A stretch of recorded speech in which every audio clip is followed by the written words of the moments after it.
on that thing. And here we go. Good morning, everyone, and happy Friday. We've made it to Friday, and we are going to play something special today. I got invited to a playtest for a game that is like Helldivers. I don't know what we're going to call that, right? Like, we have genre names, we have looter shooters and extraction shooters, and this game does not, Helldivers does not fit into a pretty little box, right? Like, it's not an extraction shooter, it's not a looter shooter, it's something entirely its own. So, let's drop in a mission, and I will show you it and explain it, and we will give it a little bit of a try. So, the idea is Helldivers. You drop in with 4 people. Good morning, KFC. Jonathan's here this morning also. Good morning, both of you. So, it's like Helldivers. You drop in, you play with friends, there's friendly fire, there's chaos, there's different mission objectives to do, there's quests, but instead of like these soldiers, super soldier sort of things, it is cartoony cowboys. I'm doing good today. It's my weekend started today, so I'm very excited to have a day off and play this and go do some other things. How are you doing? I did try to put together a D&D group, and no one wants to play my game. And that makes me a little sad. Ben's gonna join us, but I put up an ad for Helldivers Dungeons and Dragons, and not a single person even was like, hey, this is cool, or I'm interested. Just nothing. Nothingness. So that one might be a little hard to recruit some people for, so we might have to do a different Dungeons and Dragons game for a little bit, because people really don't like that one. So here we're mining some gold. This is just a random side objective. And instead of stratagems, you get Joker cards that do things, and you do occasionally find power-ups on the map that seem to impact you for the map. So this is like a charger. It's like it's a dead bull, but it charges at you and knocks up in the air. So we got some incoming enemies. So it's very much Helldivers. It's got the same vibes, the same feel, but it also is very much its own thing, and I really appreciate that they have found a way to make it its own thing and not, just a hard copy. Doing excellent, except there's a blizzard going on. I know people don't like the cold, but I'm a little jealous. I would love to go do some photography in a blizzard, I would love to experience. I've never got to experience a blizzard like that. I think it'd be a lot of fun for one day. It'd be fun for one day to walk around in it, take some photos, and explore. But I understand living in it is completely different than being a tourist and walking around for a day,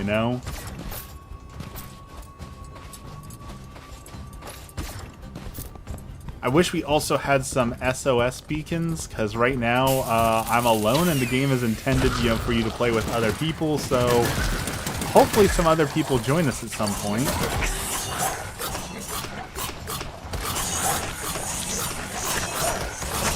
Okay, apparently the controller does not work for that. The controller, it's still pre-alpha, so we're going to find some bugs, but the controller does not work to keep that guy off of you. So good to know that that's not working. I will have to report that bug.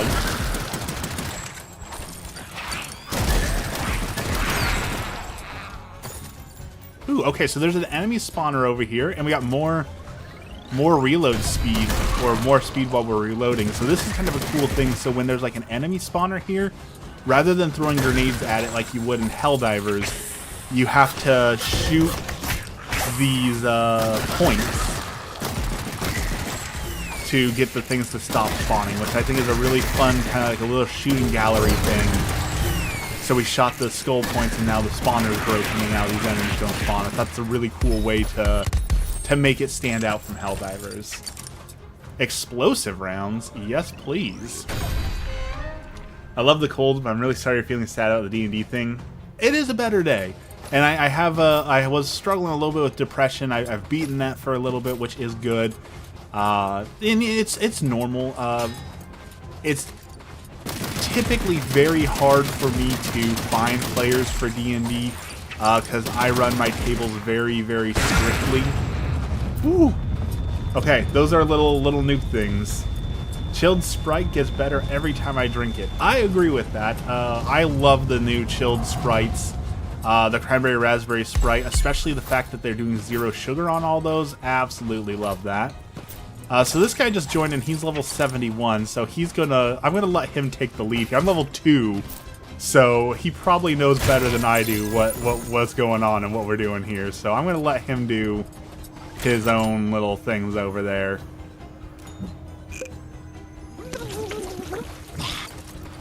Don't have anything except for the regular. I mean, regular Sprite's good. Don't get me wrong, regular Sprite's good, but the chilled Sprite is better. Oh, he's got the minigun.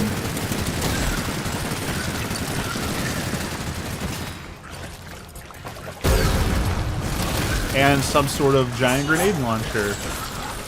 What flavor is the chilled?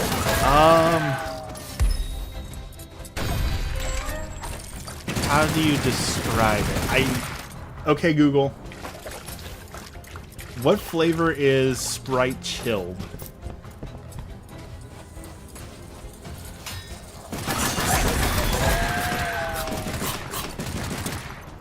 Cherry lime, but it's not. Usually when you get like a cherry lime drink, it's very like the cherry is very obnoxious, and in this case it is not. It's not overwhelmingly cherry lime, it's very subtle, and I really, really like that. This is the hardest minigame right here. You've got to press the X button right when it's in the middle, and if you mess up, it starts over. And it sounds easy, but it is not easy. Okay, they're doing that. Check out, we got some ammo over. I got sidearm ammo. Oh, you were just really talking about a really cold Sprite. Yeah, there's a new Sprite chilled, and it is cherry lime, and it is delicious. So if you see it, try it.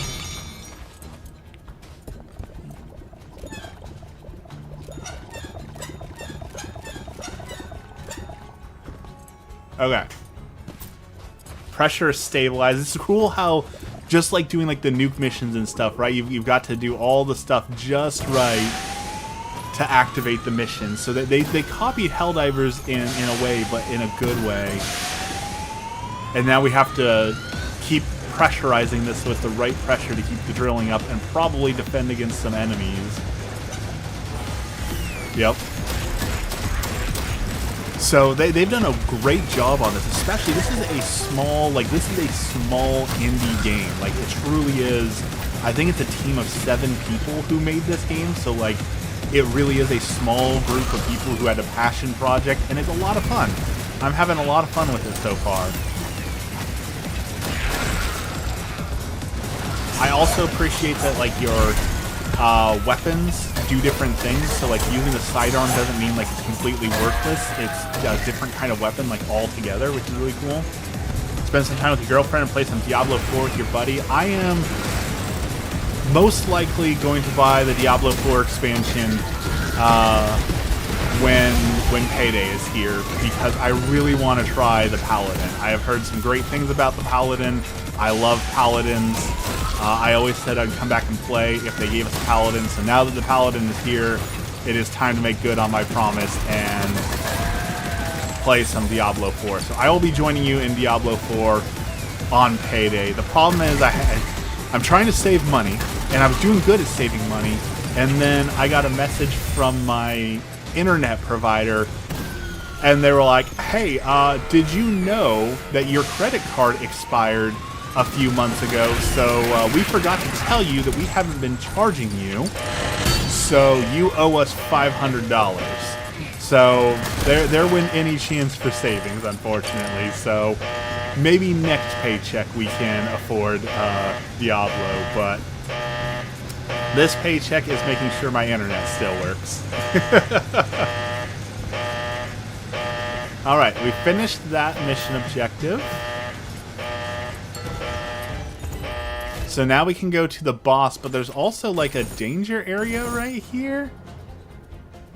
And there's a quest. Do we do, like, is it Helldivers like that? Do we go and do the whole map? Play some Dead Cells. Very excellent. We love us some Dead Cells. It's another game I need to go back and beat. I also just got Blasphemous 2.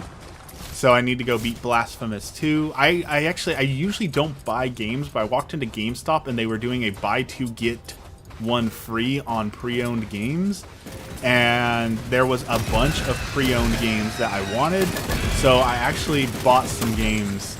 So I got Blasphemous 2, I got Marvel Midnight Suns, which is a lot of fun. And I got another game that I can't remember which one I bought. So I got a mystery game that I can't wait to go unravel and figure out which one I got.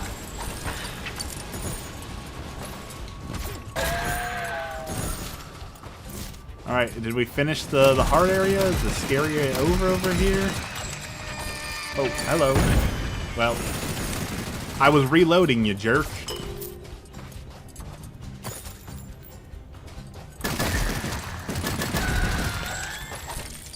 Oh, you can. Okay, so you can zip line. Very cool.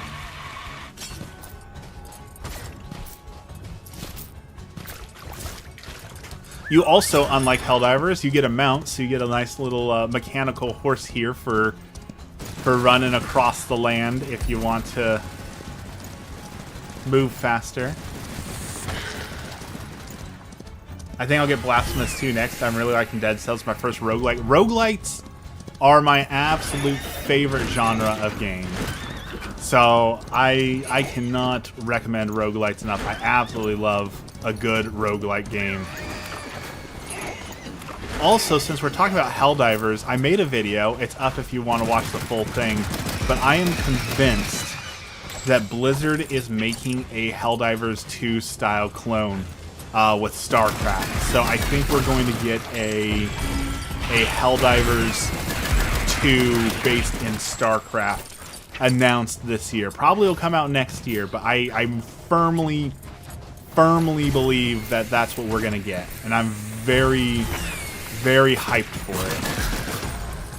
Blizzard used to be the GOAT. Lately they've kind of been doing some mad stuff, but I still have faith that Blizzard is going to create an absolutely amazing game. So I hope I'm right. I really hope I'm right on that one.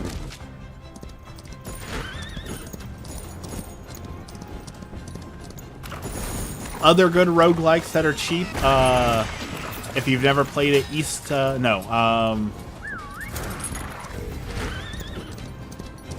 One Step from Eden, I believe it's called. It's like a Mega Man style battler. It's a very good roguelike. Slay the Spire, probably the most well-known and best one out there, and we're getting a Slay the Spire 2 here soon, so that one's really awesome. Not quite fully a roguelike, but Darkest Dungeon, I cannot recommend Darkest Dungeon enough. Darkest Dungeon is an incredible experience of a game. Just great story, great atmosphere. It's just brimming with flavor. I absolutely love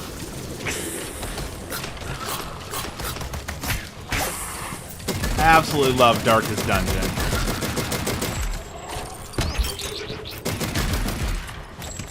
Okay, you saw those cards I was using, so those are the those are your stratagems. So rather than getting to call in really cool stratagems, you throw Joker cards. Like this one is the Fireball card, so you throw a flaming card and it explodes like a grenade, and then you've got a thrower that throws plasma.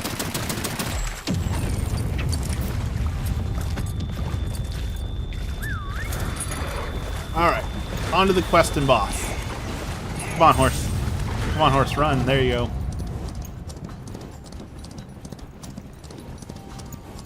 Run, little horse, run! Faster!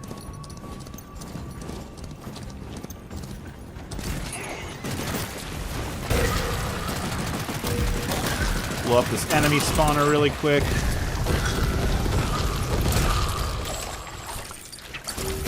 Willy Billy Quest 2. That's how you know a game is complete, is when the quests are labeled as quest number 2. This is an early alpha, so do expect some bugs, some crashes, some things like that. That definitely is a part of the game.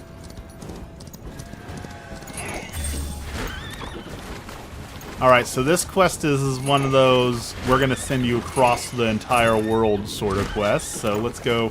I've never completed one of the quests, so let's go see what that looks like.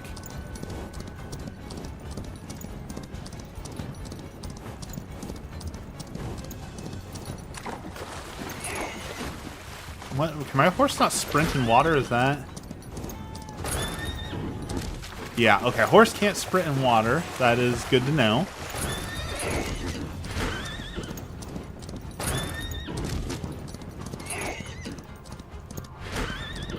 These guys are so much faster than me. And in my defense, I'm still fairly new. They're higher levels, so they've done this once or twice before, but I've never done this before, so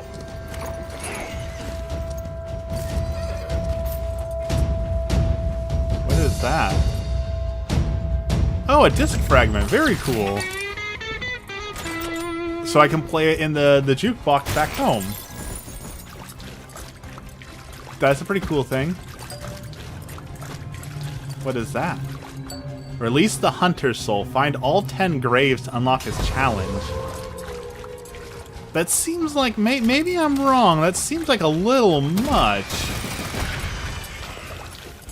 There's a lot more to do on the map than I thought there was. Find 10 graves.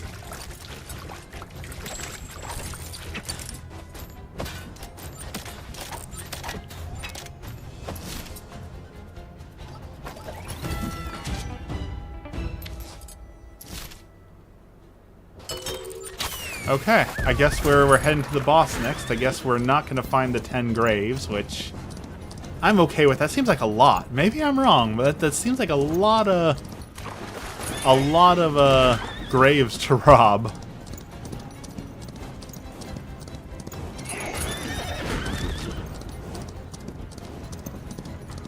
I do appreciate that the vibes that they're giving for this are much different than Helldivers. You know, they're not just trying to make another space shooter. They're doing something different. The vibes are different, and I can always appreciate when a company says, I like this, but I'd like to do it different, instead of, I'd just like to cash in on this, you know?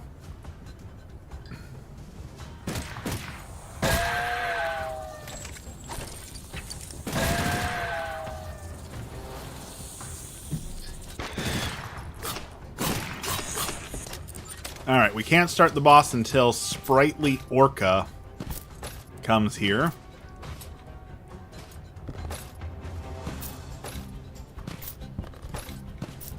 I dig the name, Sprightly Orca. Alright, we've activated the drill. I do not know what's going to happen other than this is a boss fight, so we get a big health bar.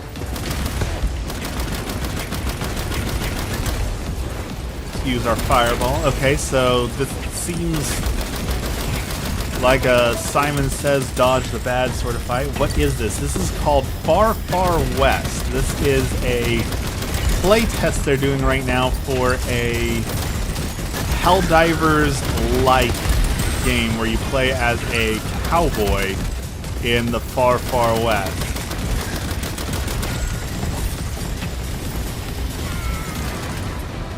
Alright, boss down.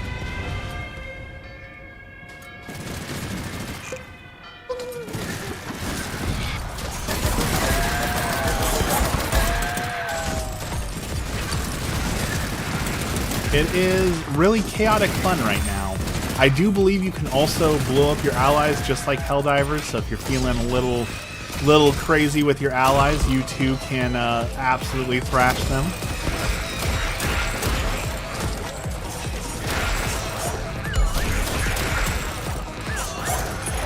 Alright, let's scoot.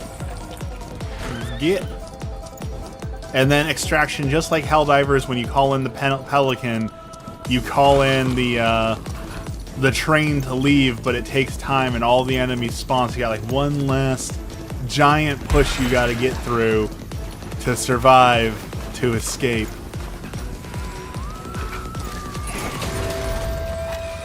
So we gotta hold out for a minute and a half.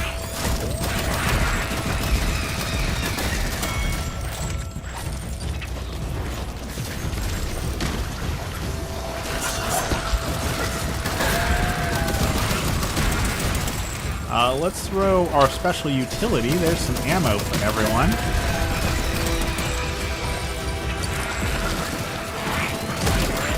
What's up this morning, Dex? How are you doing? Is it Cowboys and Aliens? Basically, you play as cowboys. They are ghosts. So, you know, it's got the weird West sort of theme.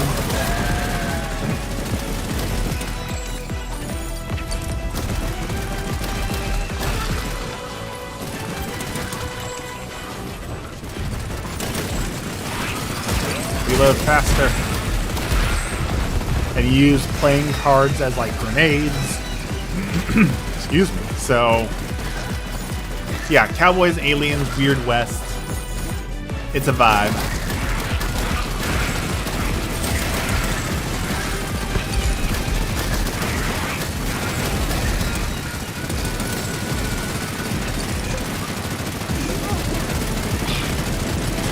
Some guy above us with a minigun that's just going absolutely ham on these dudes. And there's the train. Alright, everyone on the train?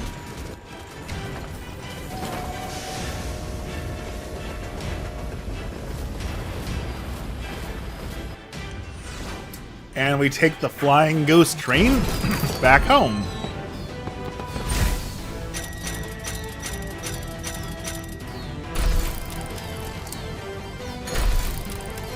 We get some nice level up, some nice experience.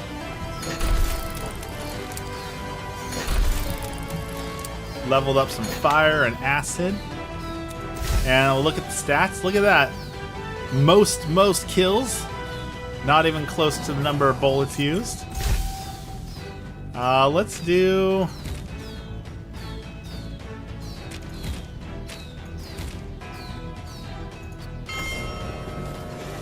Let's go do that mission. So yeah, I thought I'd give this a chance because it's made by a small team. They obviously loved Helldivers and they're trying something new, and I'm really enjoying this. I'm really vibing with this. I think it can stand on its own two legs, you know?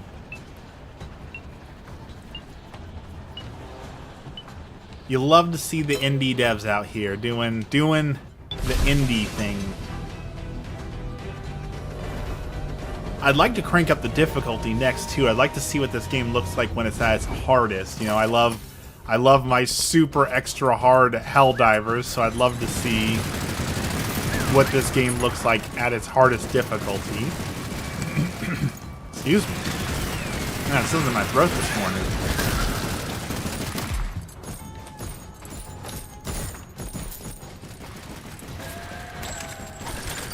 Ooh, we take some gold, we get some drinks.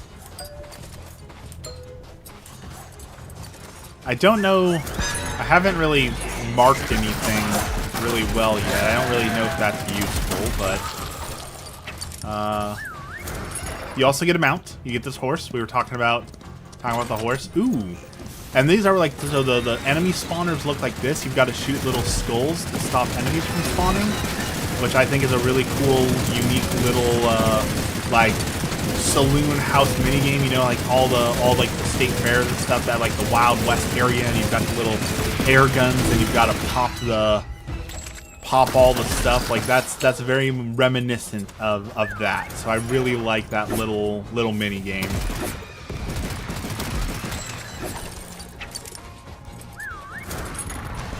Don't fall down the hole.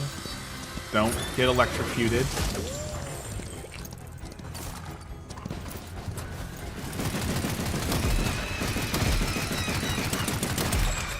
Your horse's name is Roach, which is the same name of the horse in The Witcher. And I'm wondering if that's a is that an Easter egg sort of thing? Like, is that them saying, hey, we like The Witcher? Or does a horse named Roach have some other significance? Like, was The Witcher the first to do that? Or did they also, like...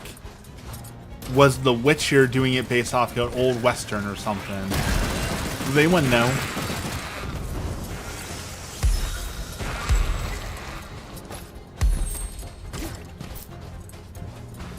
Also, I want to say how frustrated I am with the My Hero Academia community, which it should not be surprising to anyone. We complained about the My Hero Academia people last night, but I finished watching it last night. I finally saw the season finale, the end of My Hero Academia. And we're going to talk about the end of My Hero Academia, so potential spoilers ahead. If you haven't watched it, this is your final warning. We're talking about My Hero Academia. I do not know why they were so upset by that last episode of My Hero Academia, where they do a time skip to the future and you get to see how everyone's doing. Because I thought that was absolutely fantastic. And I know a lot of people were upset, well, like, Deku said that once Class 1A got jobs, they didn't hang out as much. Like, yeah. They're full-time heroes. They have full-time jobs. Of course they don't hang out as much. Like, that doesn't seem like oh, everyone abandoned Deku because he's a worthless, quirkless loser. That's just adult life, right? Like, that's... I don't understand why that upset people so much. I thought they did an absolutely excellent job at ending the show, giving everyone a cool little send-off. In the final fight, everyone got a chance to really shine, which was really cool. You got to see, like, one last hurrah from everyone. Like, I thought the ending was really good. I really don't see anything to complain about in that ending. I do think that giving Deku a super suit kind of weakens the ending a little, kind of cheapens it, right? Like, I'm interested to see, he said he's coming back, that he was hired and that they want another season of My Hero Academia, so he said he's doing another season. I'm kind of curious where he's going to go from here, because he's basically established that you don't need quirks anymore, that support items are good enough for you to be a hero. Because Tenya's brother gets to be a hero again.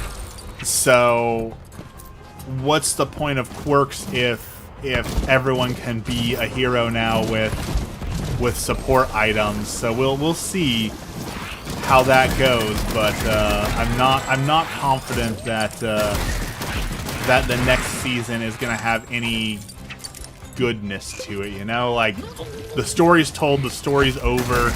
How could you possibly continue it? I guess we'll wait and see, but I'm not confident that we needed another season of My Hero Academia, you know?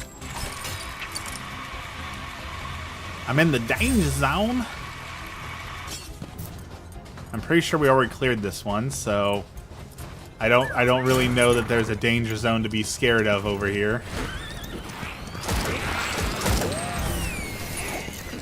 I did start My Hero Academia Vigilantes, though, and that's been it's not as bad as I thought it would be. I don't like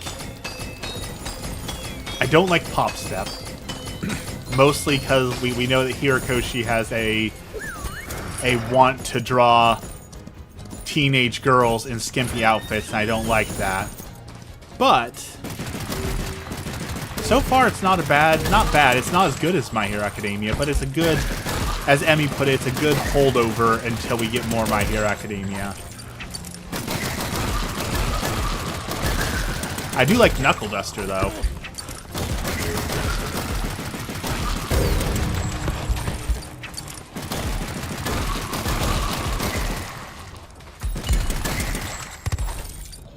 Again, extra jump. Very cool. We take that. We take that. That's a win. Though with these side objectives, like, I don't feel like in Helldivers, when you split off from everyone and you're doing your own thing, you know, you're working towards completing the map. I don't necessarily feel like I'm doing a good job doing that, you know? They're over at the main objective doing the main objective, but it feels like I'm just, like, powering myself up, you know? It doesn't feel like I'm giving a whole lot to the group. Maybe I'm wrong, maybe it's just because I don't understand the game fully, but I don't feel like I'm making an impact, like, on the overall map by being off on my own.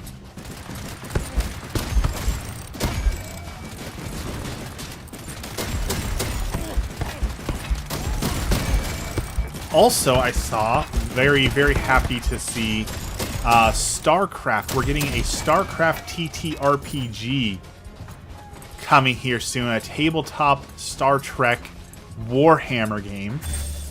Berserk, Zerg, welcome. Good morning. Happy Friday. We have made it.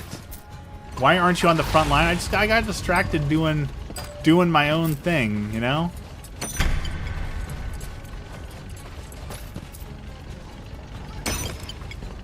I was just exploring the map and enjoying the game.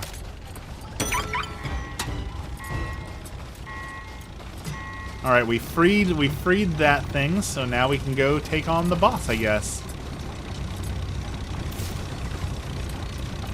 I feel like you'd say that in a real war too. Well, here's the neat part: we might get to experience that with all the people doomsaying that World War III and Civil War is coming. I guess if it comes down to it, you might get Waffles at War. We'll live stream from the front lines, you know? So you might get to test that theory. I really hope not. I'm not one of those people who's hoping for a war. I definitely acknowledge that I am not made for war. I'm not war material. But,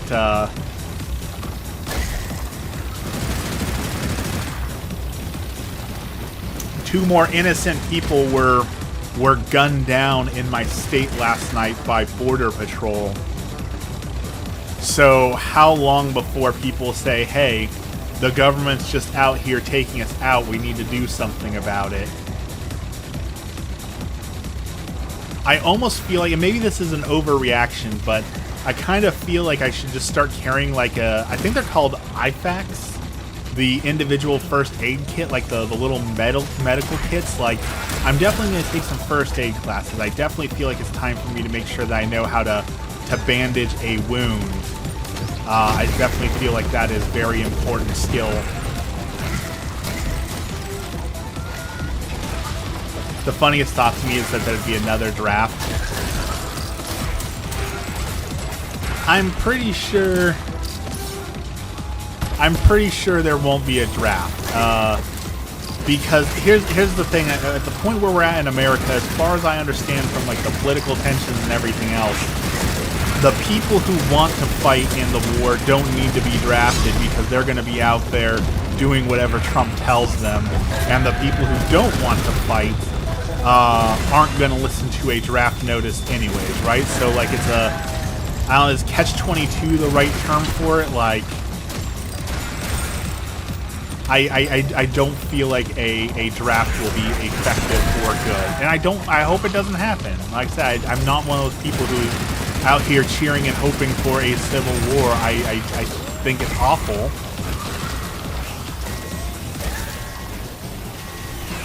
Well, I blew up. I don't know what happens now, but I ran out of health.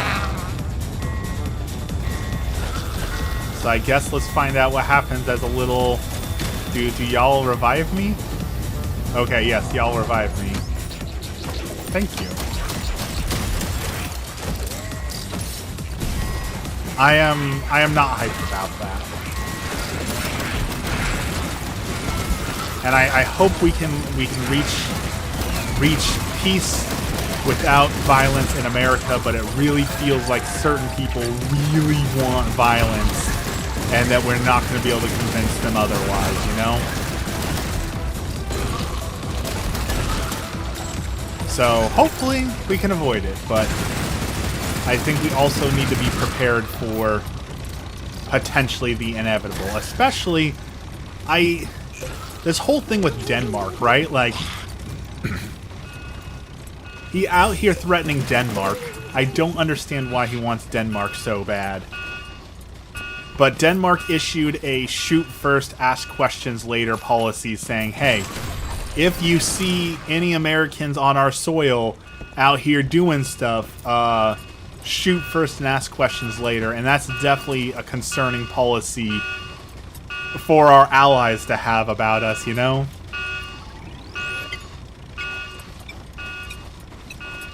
Okay, I'm pretty sure the boss we're fighting now is a haunted tavern. Like, it's a giant haunted saloon that we have to fight. Good for them. I feel like the rest of the world is the same. Yeah, and that is perfectly acceptable, right? I'm not condemning them in any way, shape, or form. Like, they have a right to defend their country, and that's what they're doing. So, like, I can't say that I blame them at all. I'm also mad, and I shouldn't be surprised, but I'm mad about this. The lady who lost her life in Minnesota in a terrible tragedy.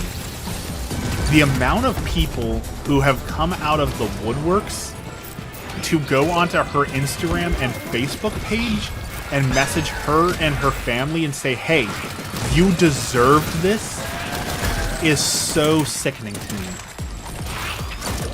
Like, how I understand that people are victims of brainwashing and propaganda and all that, but for someone to come out and say, like, hey, you were scared, so you tried to drive away, so you deserve to get 2 in the back of the head, and say that with a full, like, your full chest to the family grieving the loss of their daughter, like, how gross. How gross are you people? If you ever want to feel like you need to take a shower, if you ever want to feel the full grossness of propaganda, go onto Reddit and go to r/conservative. r/conservative is this horrible echo chamber where people basically join the Trump cult and talk about how much they love Trump and everything Trump related.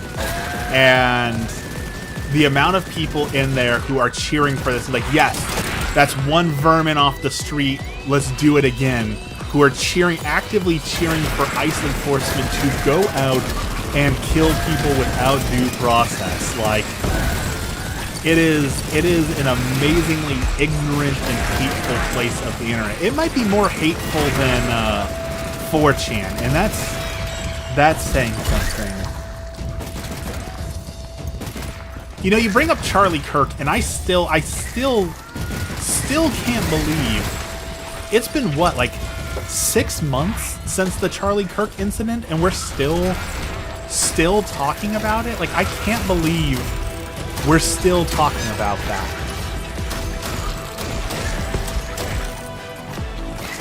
Like, the fact that there are still, like, court cases, like there's one in the news right now where a university is having to pay out a $500,000 settlement for wrongful termination over that. Like, I can't believe that we're still dealing with the fallout of that ordeal.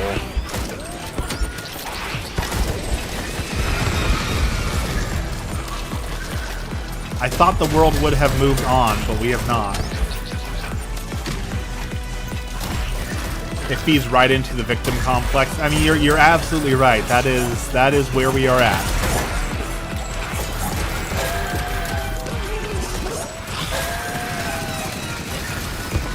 We are out of ammo, so that is not good. Oh, that minigunner just absolutely thrashed me. And from what I can tell, that lady who failed the university for the Bible thing. Now, I haven't done a ton of research on that ordeal, but from what I can tell, that is Victim Complex 101.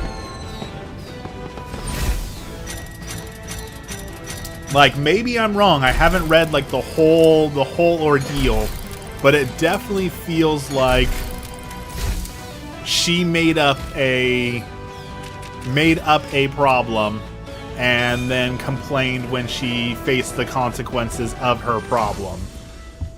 And those are the kind of Christians who are making us look bad. Maybe I'm wrong. Maybe I'm ignorant here. Maybe I haven't researched it properly. But it definitely feels like a setup.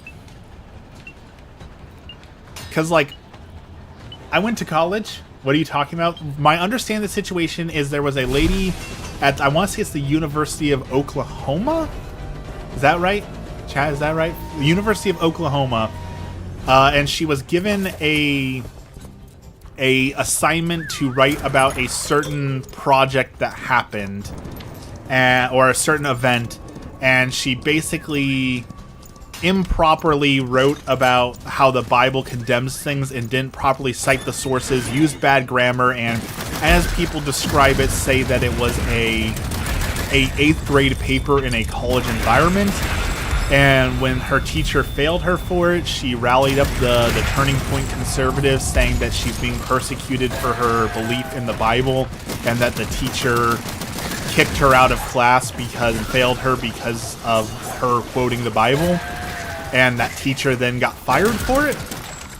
And my understanding, again, I haven't fully researched it, is that she didn't properly cite her sources, and that she wasn't talking about, like, the relevant to the topic. She basically just went on a rant about the Bible and then complained when she failed for it. So if that is accurate, that is victim complex 101, right?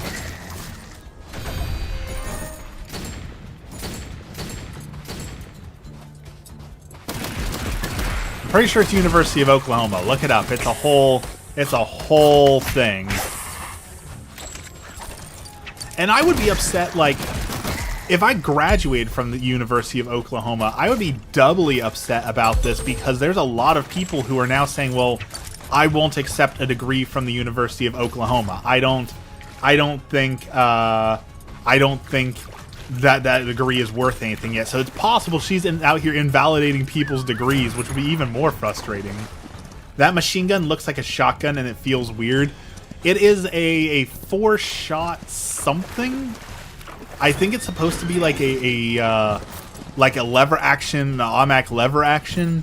There is a shotgun though. That I just unlocked the shotgun. So after this match, we're gonna go play with the shotgun a little bit. There's 4 guns you can play with. There are 4 side guns you can play with, and then there are a bunch of different spells and abilities. And again, the game is in pre-alpha, so there is more to come, and they're still working on the game. So a decent amount of content already to start with quests, side things, all that. Turning Point followers don't read anything besides headline and Trump tweets, so it wouldn't surprise me. I don't know enough about Turning Point to have a fully fledged opinion on them, but from what I do know about them, I don't think it's an organization I would be proud to be a part of or want to invoke for my cause. Okay, so it's not this lever. Okay, does it just go in a circle here? Is that? Yeah, okay.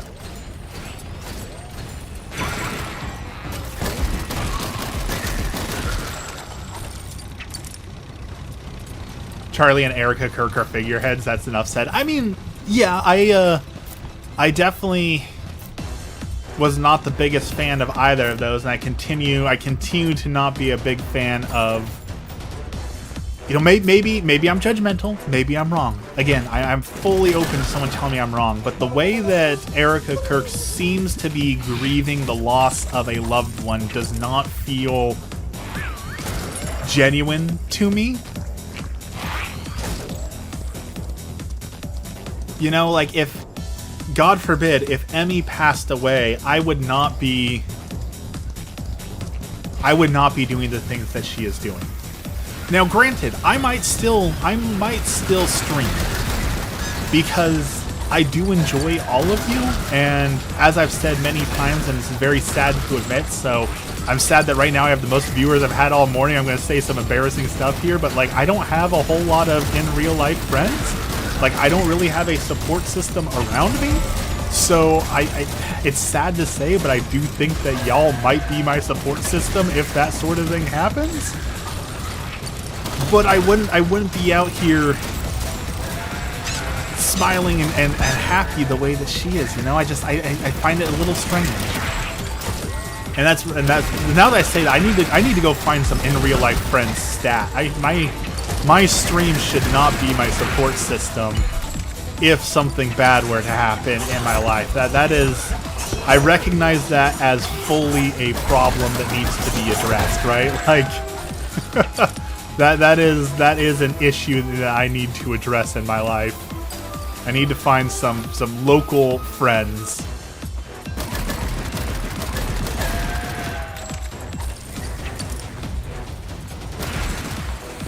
Maybe I'll befriend when I go out bird watching.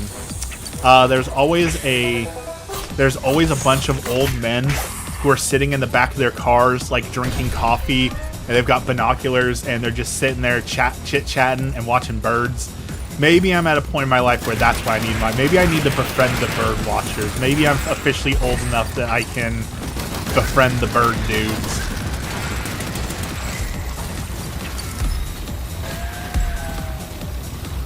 I tried joining the local Beyblade chapter, and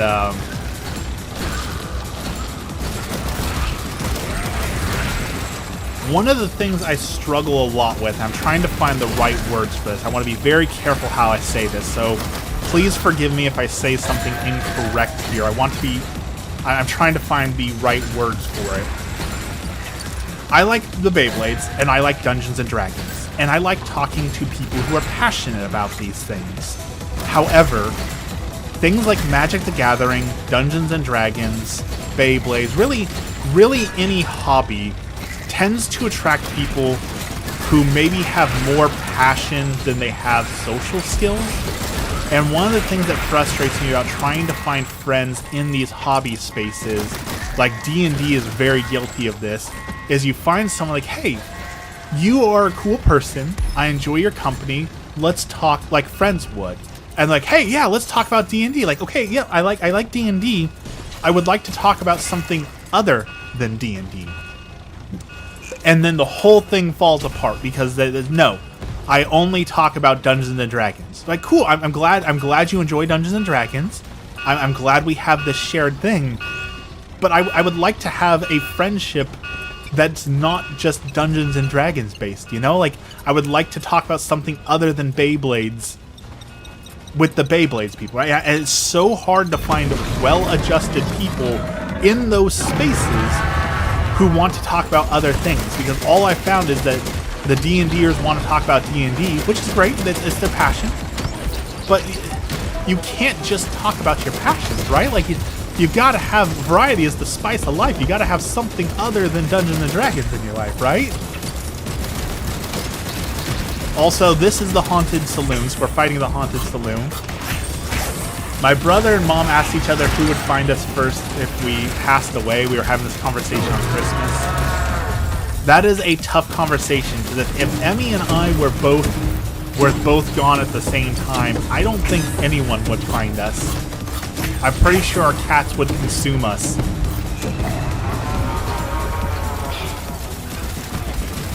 People don't know how to face discomfort anymore. It's not just those sort of, like, yeah, that's what I'm saying. Like, I know that's a problem in general. And that is, I saw this video and I agreed with what they were saying, and again, maybe it comes from a place of ignorance, maybe it comes from a place of not understanding, but the person was ranting about how Gen Z and younger millennials, basically the younger generations, don't do things that make them uncomfortable anymore. They've turned anxiety into like, hey, this gives me anxiety, so it used to be, hey, this gives me anxiety, so I'm going to go into this with a game plan because I know this is going to make me uncomfortable, and it's turned into, this makes me uncomfortable, so I'm just not going to do it. And I definitely agree with that is what I have seen, and I feel like that is what a lot of people are doing nowadays, and I definitely find there to be a problem with that, right? Like, you gotta be able to make yourself bored, you've got to be able to make yourself uncomfortable, and it feels like a lot of people are unwilling to make themselves uncomfortable, and that is as fully an issue.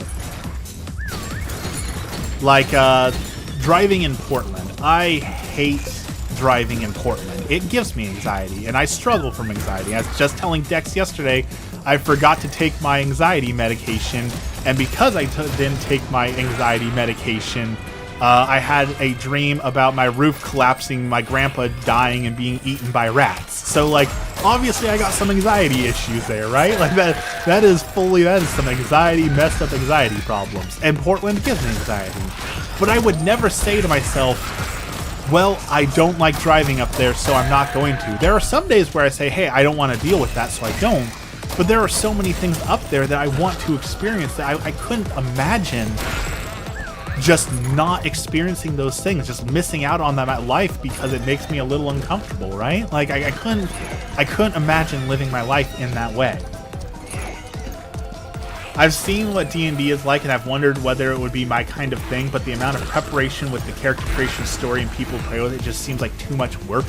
It can be. So D&D is one of those things where you get out of it what you put into it. You can spend hours and hours and hours making characters and backstories and putting prep into it, but you certainly don't have to. You can just as easily, like, I could have a character ready to go in literally 5 minutes. Even less than I can literally just Google pre-made Dungeons and Dragons character and just play that character, and I would be ready to go. So you can definitely reduce the amount of time if you want to. The thing about it is people love spending the time creating their characters because they want to tell stories with those characters. They want to get invested in those characters. It's the same thing. There are some people who play Dungeons and Dragons as a dungeon crawling game. They don't care about the role playing. They don't care about all those other things. They simply want to run through a dungeon and destroy some enemies. And in that case, there's much less role playing. There's much less work, and you're just out there fighting monsters. So it doesn't have to be those things, but it's all about finding the right table. So if you find the right table for you, you might be able to not have all the background work and all that. I will say, though, no matter what you do, you will need to put in a little bit of work to learn the rules. And there are a lot of rules, and that is definitely a time investment in learning the rules. So there's no easy way around that. And I only say that because there are a lot of people who don't learn the rules, and they just jump into a game and expect other people to teach them the game, read all the rules for me and tell me how to play the game, and that's problematic in a few different ways.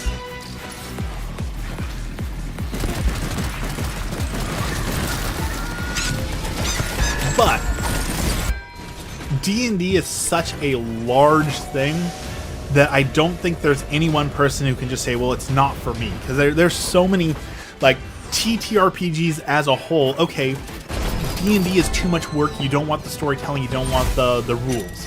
There's games called Powered by the Apocalypse that have a rule book that's literally like 3 pages long. Much faster, much easier to do.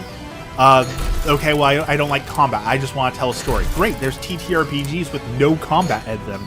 There's literally games about, like, being a retired adventurer and no longer going on adventure. There's the Cozy Tavern, where it's about finding people places to stay in a hotel. Like, it's exactly what you make of it.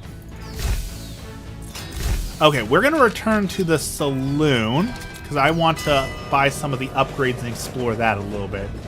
Too bad my friends have the attention span of goldfish. That is a problem. I'll tell you, some of the absolute worst Dungeons and Dragons you will ever play in your life. And this is subjective. Subjective. I could never play Dungeons and Dragons ever again with a group of teenagers. Some of the most cringy, awful D&D you will ever play in your life is with a group of teenagers. Alright, let's equip the shotgun. So we're going to try out the shotgun here. So it might be a blessing if you're younger that you can't find a group to play with it, because man, is that... Ooh. The things that are said and done in those sessions is not something I could stomach anymore. I'll put it that way. All right, we've got a new gun. Here's some skins for people who like collecting skins. They do have a bunch of skins in the game. We can get anvil. There's a bowl. I want to unlock the bowl. There's a little Woody, a tracker. So there are some skins, but I want to go look at the spells really quick before we jump back into it. Let's go look at the spells and the missions that way. Hello, welcome in everyone. So we've got Fireball. Okay, we haven't unlocked that yet, so let's put our electricity down there. Yeah, okay, so we're still unlocking new spells.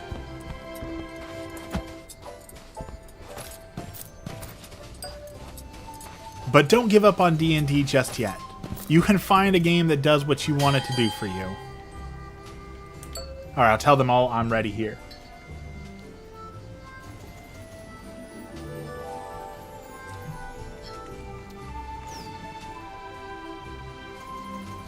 The desire to be more mature often makes someone less mature, doesn't it? That's definitely there definitely is an issue with that.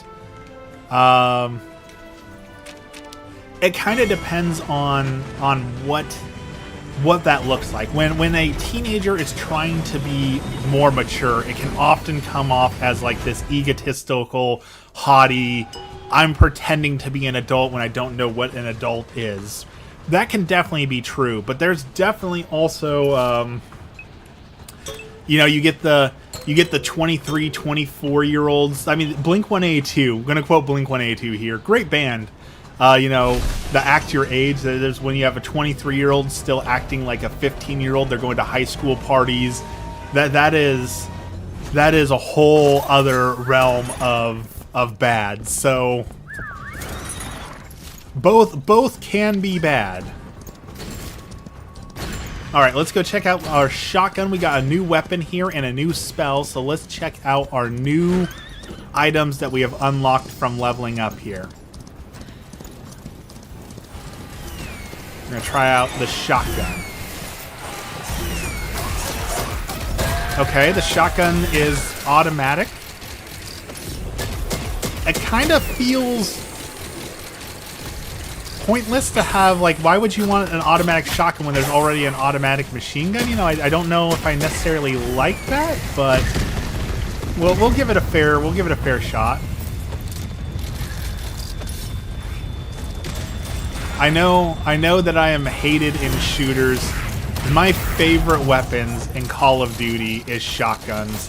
And I know that's a really unpopular thing, and I know that people really hate it when people abuse shotguns in those games, but man, do I love using shotguns in Call of Duty. I'm sorry, I can't help it. It's who I am.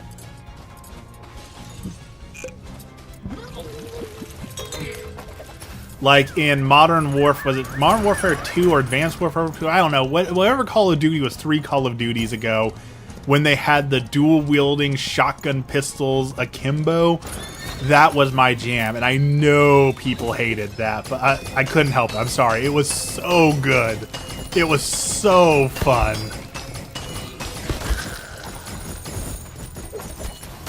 And I know that's wrong. I know nobody out here plays Call of Duty for fun anymore. Everyone plays Call of Duty as an absolute sweat fest. But I still play Call of Duty just to have fun. You know, I'll play whatever is fun. I don't need meta in Call of Duty.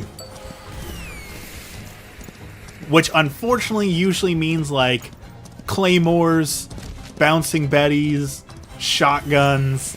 Like I am that sweaty Call of Duty player's worst nightmare. I use all the things that everyone says you're not allowed to use.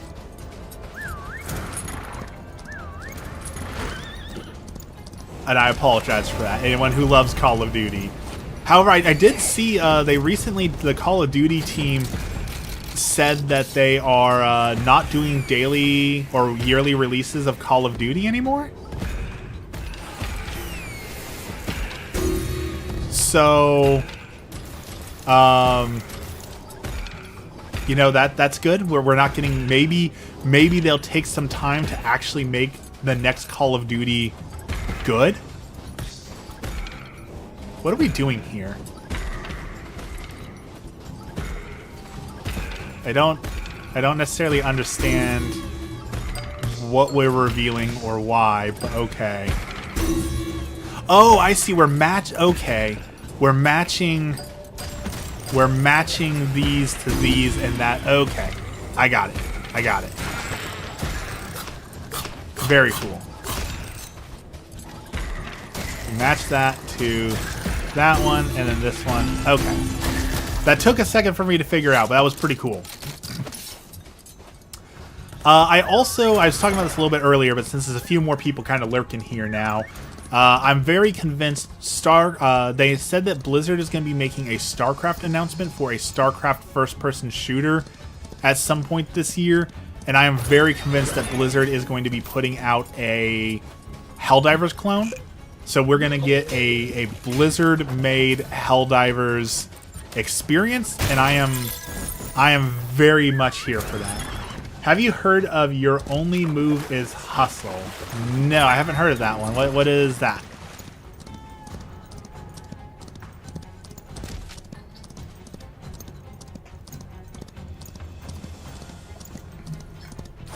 I also got in the mail my mod Chromatic. I got a Game Boy game that came in the mail.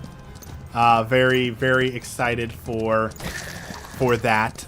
And it came in a box with a manual. And I gotta say, you know how cool it is to have things come with a physical manual again? It's such a good, rare, old treat to have a physical manual.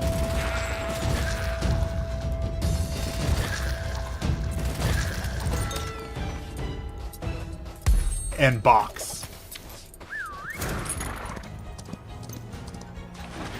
Alright, we gotta find Wild Billy's lost tools here.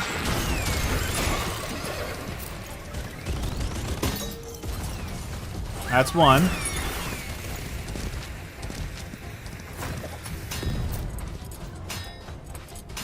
Jumped off my horse too early. Come back.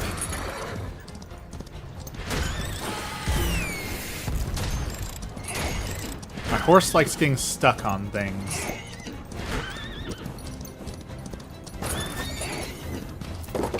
Alright, we've got a treasure chest. It's a fighting game, but it's only... Oh, okay, yeah. It's a fighting game, but it's turn-based. Your input, your moves, and one turn is basically a single movement. At the end, you rewatch the fight in real time. Okay, so there's a couple things about that. There's an older deck building roguelike game called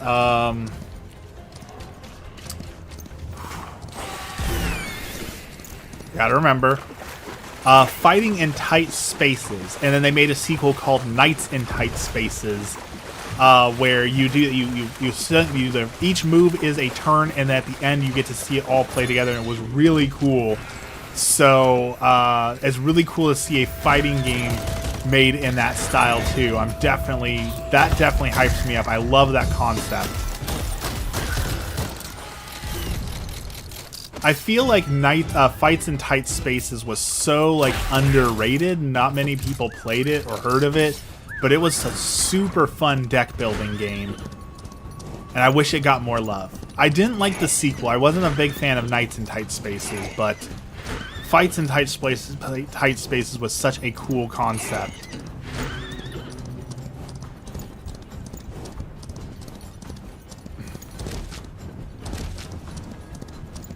I will have to check that one out, though. I'm not a huge fighting game fan. I'm not very good at fighting games, but that seems like a very interesting concept that could be a lot of fun.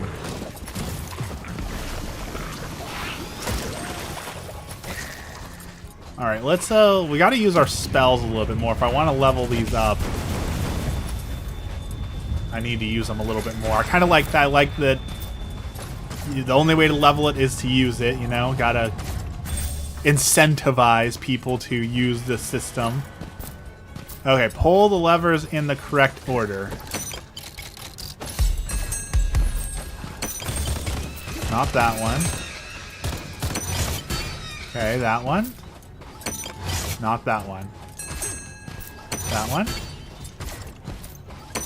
That one. Okay, we got it.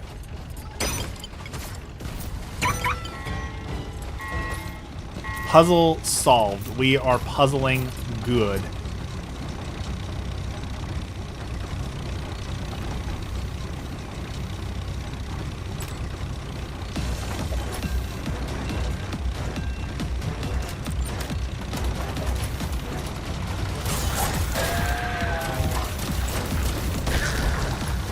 Okay, apparently this is bugged, so good to know. Good to know that some of these are bugged and we need to be careful of that. Oh! I did not realize that would instant kill that guy. Whoops. Kind of techie, but not hard to get the hang of. Well, that is good, because again, I suck at fighting games. I fully acknowledge that fighting games are not my genre. I am not meant to play fighting games.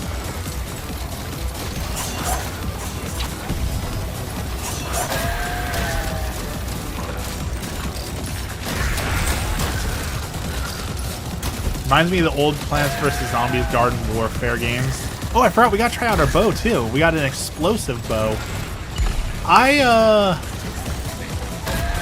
I like those games. I like Plants vs. Zombies. What I really wish we would get back, honestly, is... I know I've talked about this before, but I was one of the people who invested in Fortnite before Fortnite had...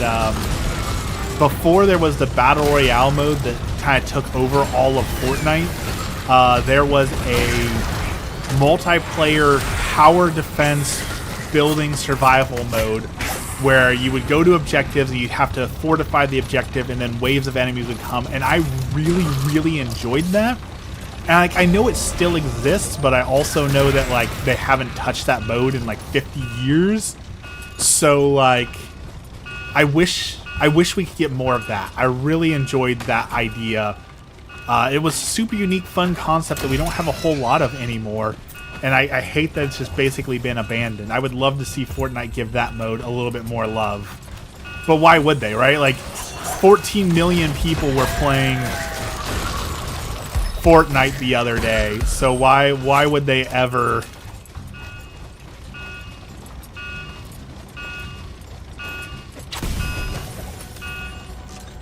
Why would they ever not do the side mode, you know?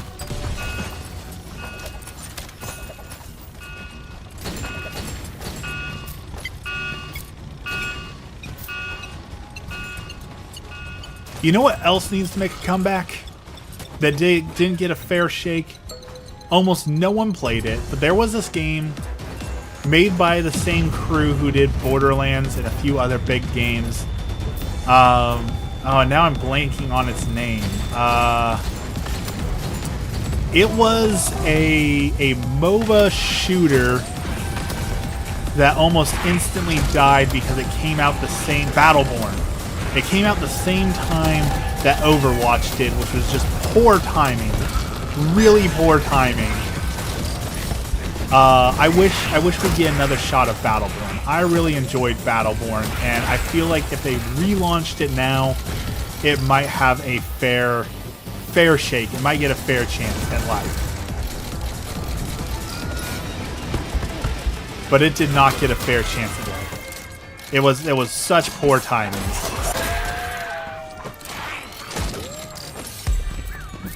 Alright, let's load up.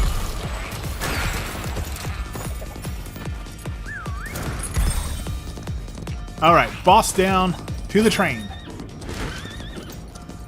Battleborn was a cool game that did not get a fair shake at life.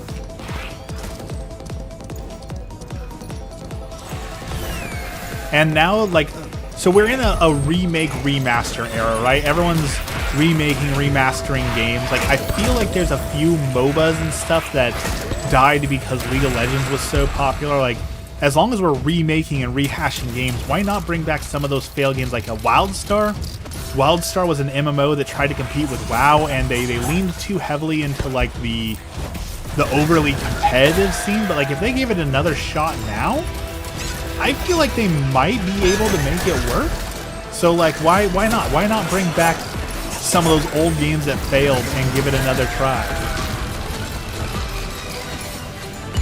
My brother was talking about Expedition 33 the other day. He wants a new game. Like, he hasn't played Expedition 33. He definitely should. If he's looking for a new game to play, Expedition 33, highly recommend.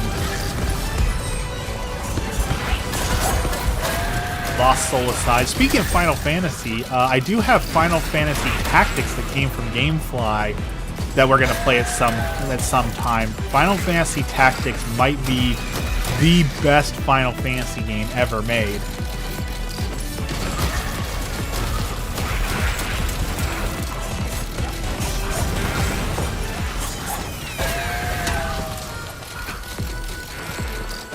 I'm waiting for Lost Souls Aside to come. I have it on my want list from GameFly, so I'm just waiting for GameFly to give it to me. I'm excited to try it. For some reason, when Expedition 33 first came out, I was under the strange impression it was on Nintendo Switch only. I don't know why. It definitely is not a Switch exclusive. Although I did hear a rumor. I heard a rumor they're going to try and put Monster Hunter. They're going to try and put Monster Hunter Wilds on the Switch too, and like. That seems like an overly ambitious task. I don't think that's possible. No, it's not on. Expedition 33 might be on Switch. I don't know. All right, we got time for one more.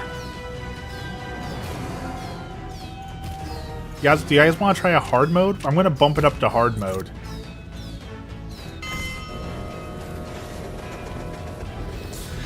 Let's see what hard mode entails.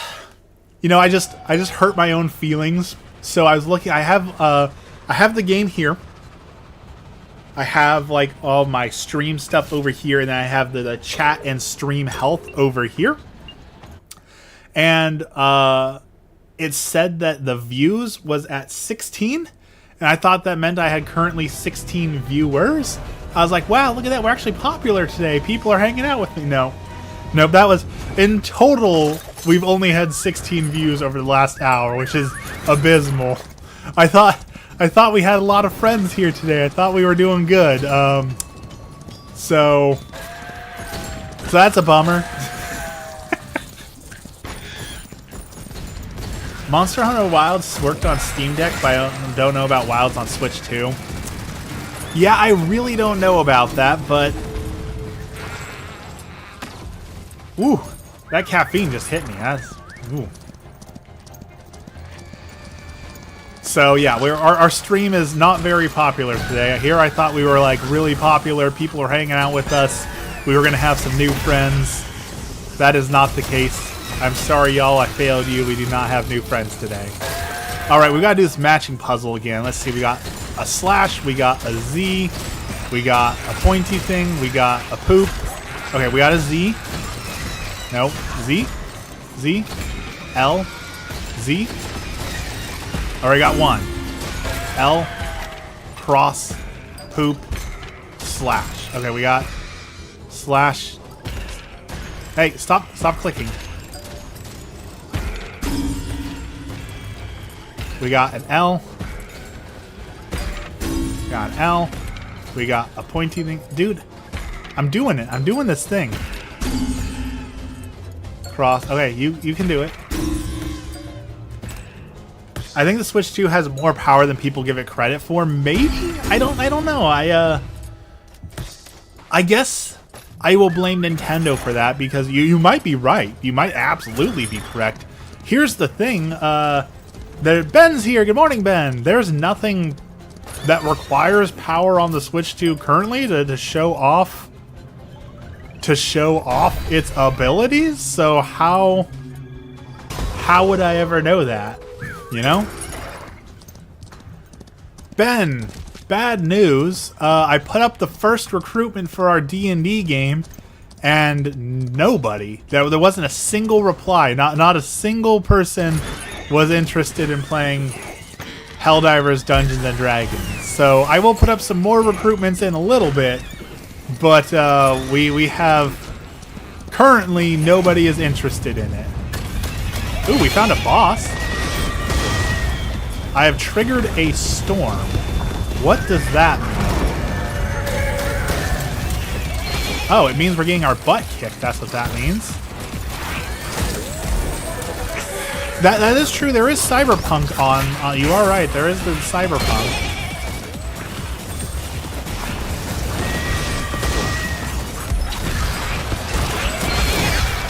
Oh, okay.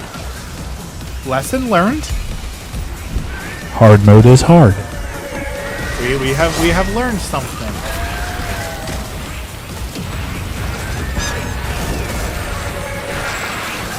I did play I did play Cyberpunk on the Switch 2. I did rent it. She's been sick last holiday. If you mind keeping her in your prayers. Oh, we'll definitely add her to the prayers, and that is okay, Ben. We're not playing anytime soon because no one wants to play right now. I was very disappointed in Nintendo. I rented Cyberpunk 2, and I was playing around in the character creator. I thought that because it was Nintendo that they would censor the game. They did not censor Cyberpunk at all on the Nintendo Switch 2.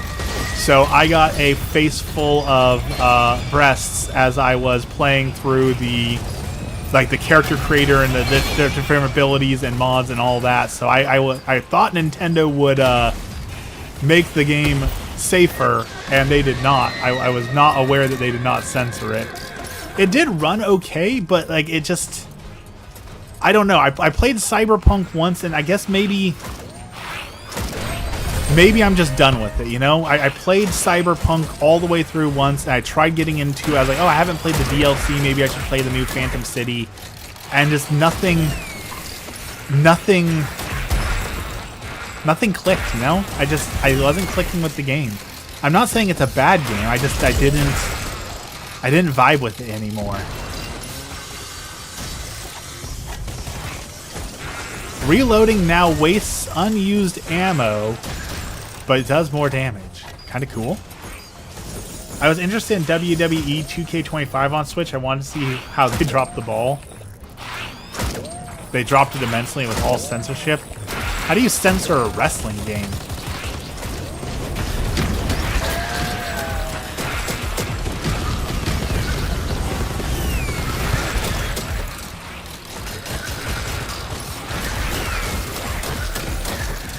Like, just not not allowing their moves, like their special moves, or that sort of thing?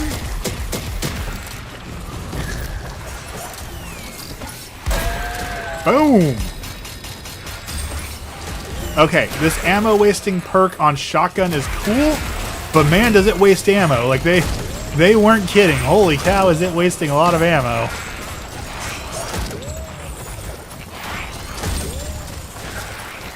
We need some help.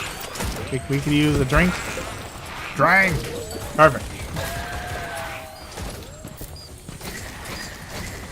Restore the factory's power. Okay, but how? After getting a phone, my tech knowledge has increased significantly. I now want a laptop to gain more ability when it comes to things I can do. So there's a really fascinating thing about that KFC, and I'm gonna talk about Gen Z, next generation, all that again. The creator wrestler is really deep. You can make anything. A lot of people upload face scans, tattoos, and of course a lot of, that adult content. Adult content is unavoidable, unfortunately. There is a fascinating amount of, oh, hello. Because phones have like a lot of like apps that are really easy, user-friendly, there's a shocking amount of like Gen Z who doesn't know how to work a computer because they've never really used a computer because everything is about like apps and Chromebooks and things like that. So like whereas millennials were like this cool bridge generation between the older gen who maybe didn't touch technology and the kids learning it, the next generation isn't as good with technology as millennials because they just have apps that do it all for them. And Pirate Software, and granted, Pirate Software has come out as not a reliable source. But he claimed that there was even, like, when he would go to tech shows, there were kids who didn't really know how to work a controller because they just never bothered to use a controller. Johnny, Jojo, good morning. It's fascinating to see the tornado is perfect, like, coming after me directly. That was very rude of that tornado to target me. It's really interesting to see the next generation not using technology in the same way. I own a computer and I don't know how to work it, so I can relate with that. I grew up in a small town, no one owned a computer. Not morning in Indonesia right now. That's true. I guess I need to stop saying good. It's morning for me. I guess I gotta stop saying good morning since I have so many people not in the morning time zone. I guess I gotta retrain. I need a new greeting, I guess. 1, 2, 3, 4, 5, 6. We did it. I can't type more than 30 words a minute without looking at the keys.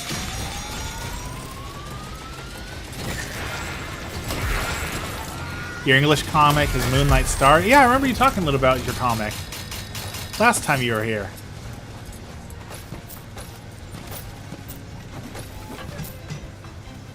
All right, is that it? We finally are we getting through this boss fight? That's kind of a cool emote, shooting little fireworks. All right, we're making some TNT.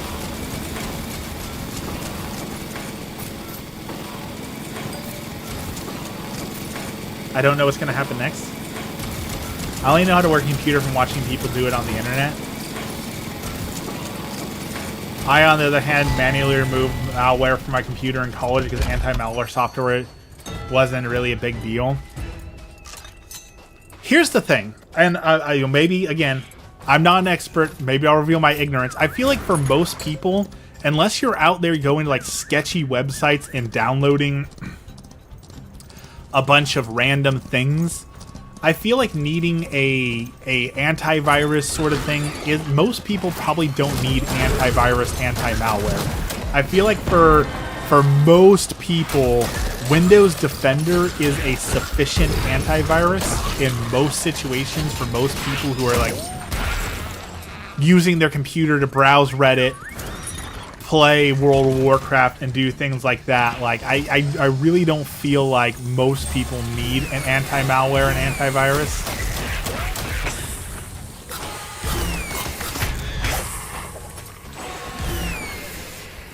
I don't know about veganism.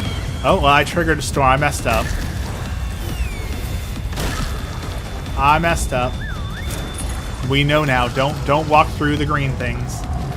I don't know about veganism. Like, I'm a vegetarian. I'm going to jump off this cliff and hurt myself. I'm a vegetarian. Like vegetarianism. I don't think I could ever go full vegan. And I've heard people say that veganism is basically a excuse for a lot of people to have a eating disorder.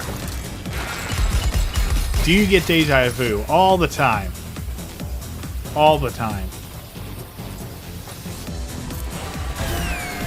This was 2006. Do we not remember the old internet? I remember the old internet. But even then, like, maybe I'm just lucky, or maybe I wasn't a naughty child.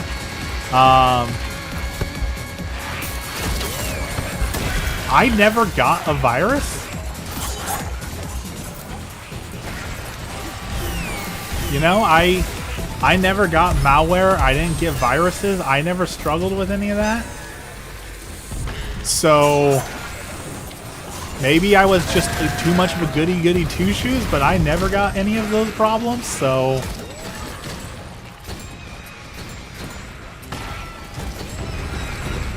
I don't think I remember the old internet. I know I've said this before. The thing I remember the most about the old internet was when I was on 2 kilobit per second dial-up, and it would take literally 12 hours to load one YouTube video.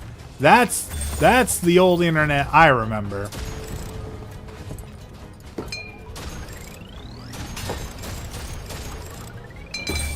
Just watched YouTube and scrolled. Facebook. You can still do that. Facebook still exists.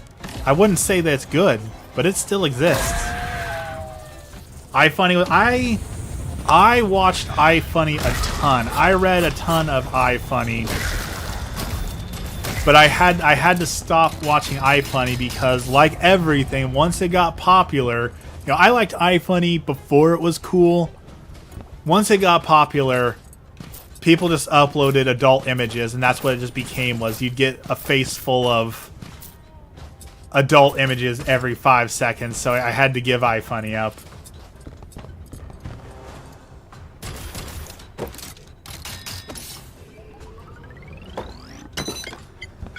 The first video I ever looked up on YouTube was giant water slide jump into a pool. I'm trying to think of my first YouTube video. Welcome back, Johnny. Alright, we've got to fight the haunted saloon once more.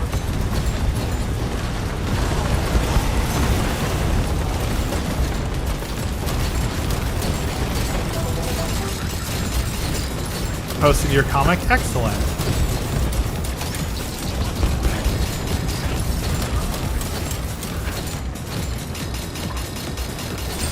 When I first experienced YouTube, there was only 500 videos on there at the time.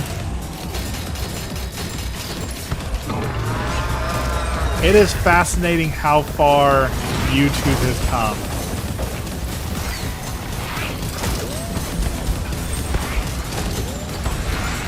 Oh well, I was trying to revive you. Sorry, bro.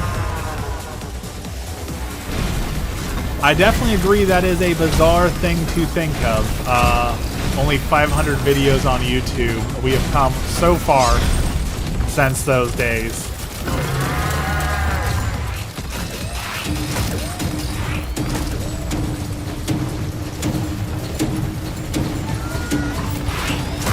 What is that, home? It is a haunted saloon. Some evil necromancer has possessed the saloon. YouTube is only like 21 years old. YouTube is old enough to drink. It is one of the things I'll get to tell my kids someday is that I am literally older than Google. Because like the first iteration of Google came out in like 1994. So like I existed before Google has. There was a period of time where I couldn't just Google it because there was no Google. I had to ask Metacrawler or Jeeves or Yahoo.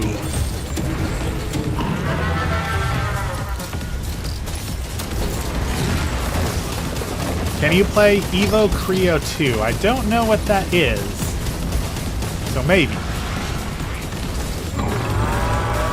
I know there's a new game coming out that I kind of want to play called Arc End Knights. It's a mobile and PC game. And they're looking for creators, but it's a gacha game. And I want to create for it. I'm kind of interested in it. But also, those gacha games usually tend to be a little, how do I put this? The anime girls that make the weird moany noises and don't wear clothing. So I'm afraid the game will just become that. It's an indie pixel adventure game. Okay, interesting. God forbid you pick up a book. I have a book, thank you very much. I am reading through Dungeon Crawler Carl currently. So many people recommended to read Dungeon Crawler Carl that I am now reading it. Remember running around the yard, riding bikes, jumping makeshift cinder blocks, swinging my Power Ranger sword. I wish I had those memories. We lived in an area where we couldn't really super ride bikes well. But I did go for a lot of walks around my big yard and have a lot of imaginary games. It truly was great. Here's the thing though. You can still do that. You can still go ride your bike and do makeshift jumps and live in a world of imagination. You might get judged for it, but you can still do that. It is still an option. Do you know Limbus Company? I do know Limbus Company.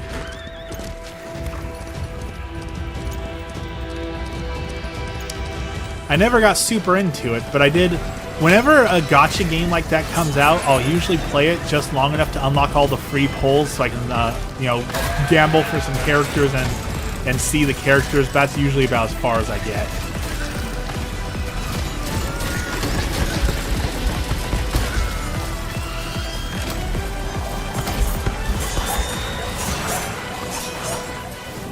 All right, we need Julie Boss. Come here. We will heal you up, and we'll heal me up.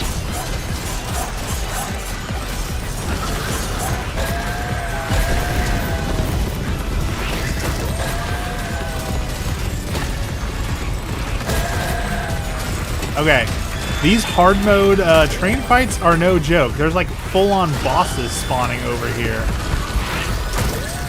and we are getting absolutely wrecked.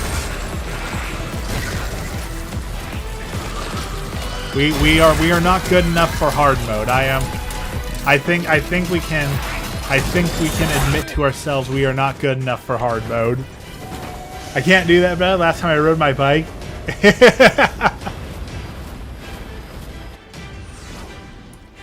I have not ridden a bike in a very, very long time.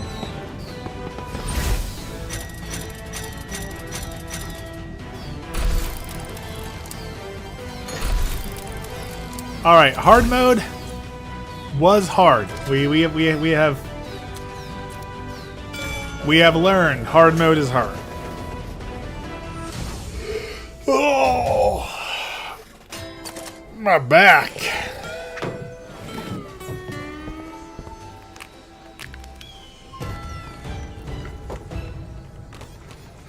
If I went vegan right now, I'd probably starve. Veganism is definitely tough. Wow, we unlocked a lot of stuff. Look at us go. We unlocked. Let's see. Do we have challenges? We still have a bunch of challenges to unlock. Secrets. All right.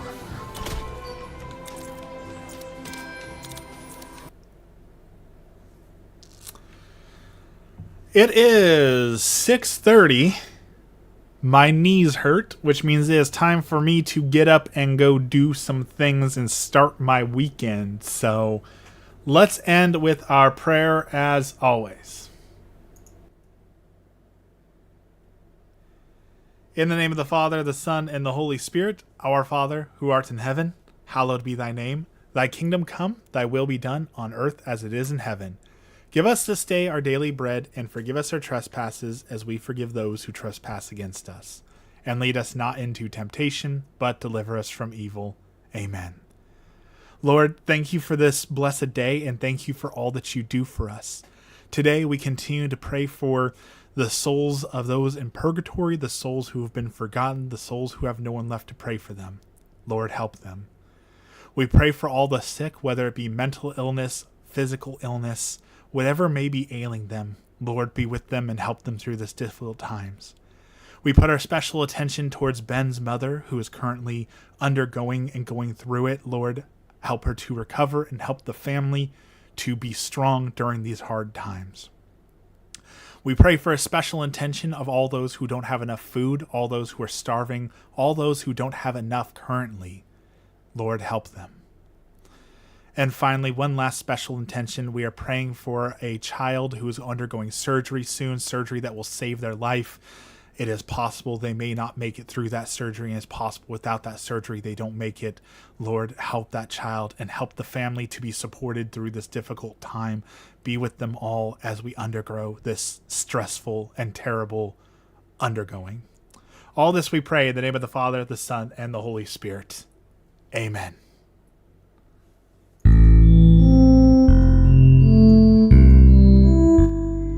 All right, everyone, that is it for me. My knees hurt, which means it is time for me to get up and go wash some dishes, make some breakfast, and get started with my day. I might go do some bird watching, so we might have some new photos of birds here soon, so we have that to look forward to. I will be streaming again on Monday morning. We'll probably be playing Final Fantasy Tactics. We shall see. So thank you everyone so much for hanging out with me this morning. Go and have a blessed day, and we will see you again soon.